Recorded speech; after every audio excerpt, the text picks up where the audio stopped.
All right, welcome back. President Biden rallying Democrats in the Chicago area just a short time ago. Biden has made several appearances recently as Democrats scramble to hang on to control of Congress in next week's midterm elections. But on the campaign trail, some of Biden's messaging has included false and misleading claims. CNN's Daniel Dale has been fact-checking Biden's claims, and he's with us now.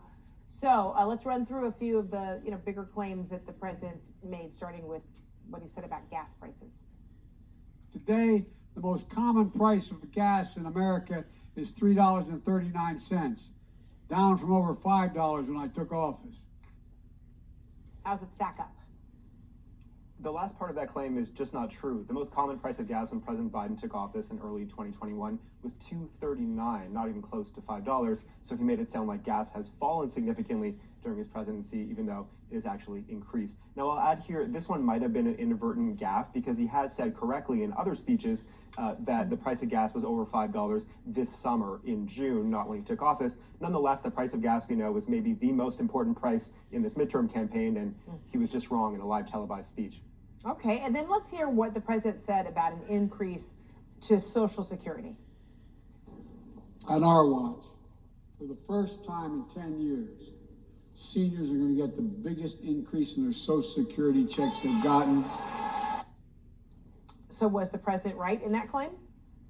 This one is super misleading political spin that the president keeps doing. So yes, it is true that the increase in Social Security payments for 2023 will be unusually big. What Biden doesn't say is that that increase is strictly because inflation has been unusually big. A decades-old law requires that the increase in Social Security payments match the increase in the inflation rate by a certain measure. So it's an 8.7% increase in Social Security payments. That is only because, not because anything Biden has done, but because the inflation rate by that measure is also 8.7%.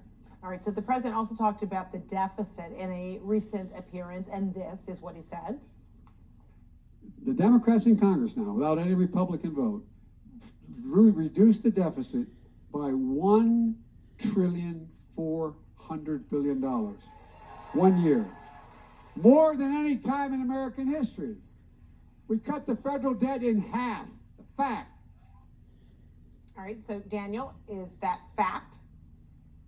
There are two problems here. Number one, it is just false that President Biden and Democrats have cut the federal debt in half. In fact, the debt has continued rising under President Biden. It hit a record $31 trillion in early October. What has been cut in half is the federal budget deficit. That's something different. That's the difference between federal spending and revenues. And even then, it's highly questionable at best, some might say misleading, for President Biden to take credit there, because the vast majority of the reason that the deficit has fallen is because temporary pandemic spending from 2020 simply expired as planned. So it wasn't Biden's own actions. And in fact, many analysts we've spoken to say that Biden's actions have worsened the deficit picture, not improved it.